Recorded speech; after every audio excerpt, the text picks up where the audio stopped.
I personally talk a lot about, the now, so the content and everything, and it's important. But one thing that when you guys initially announced, I looked on your website, and one of the points was the future.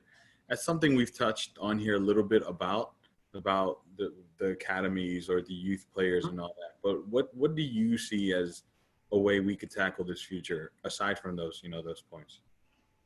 A lot of the teams do a great job in their markets, not gonna knock it at all.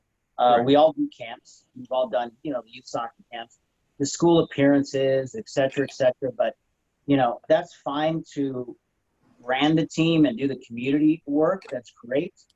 But at the end of the day, where's the development really, like really showing people indoor soccer is a completely different sport.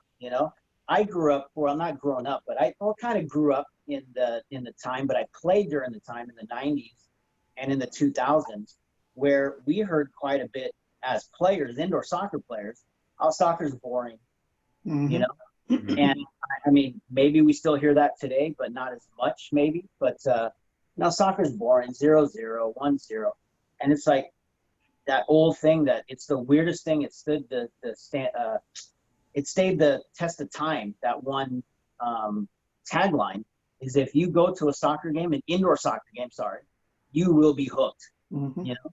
And it's true. I mean, I hear you guys say, I bring my neighbor, I bring a friend, I bring a coworker, and they're like blown away, like, whoa, what is this sport? This thing is pretty cool. They get hooked. So I think it's hooking of the younger generations a little bit earlier. There's we've been doing some of the research here. There's like 6,000. That's 6,000 indoor soccer facilities in the United States. Wow. I mean, are you kidding me? Yeah, right. I mean, what are we doing? You need to get into every single one of those facilities and brand indoor soccer. I mean, they're doing it already for their own little local leagues, but I'm saying us as alumni coming in, and that's one of the programs that we're working on now, is going off to other areas where there's not an MASL team. So it doesn't make sense to go to, we got a Dallas Sidekicks jersey, go into Dallas and go to their facility and run some type of a free clinic or, something about indoor soccer. It'd be better to go to Oklahoma City, a couple hours away, Memphis, Tennessee, Nashville.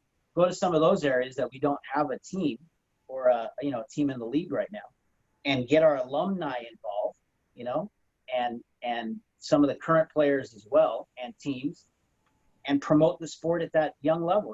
Put on camps and clinics and a youth tournament during the summer, et cetera, et cetera. So those are just a million of the different ideas that, to answer your question in a long way, but a short way.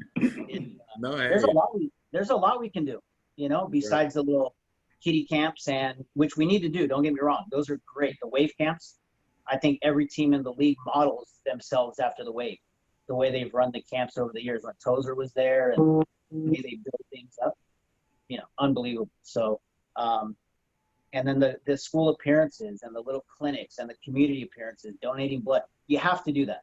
You got to be part of your community. And that's a very, very important part. But think outside the box a little bit, not in the box, but outside. I was about to say, I'm like, wait, we're in the box. There's the pun. There's a box? What box? All right, tonight's episode is now outside the box. Okay. This has been In the Box.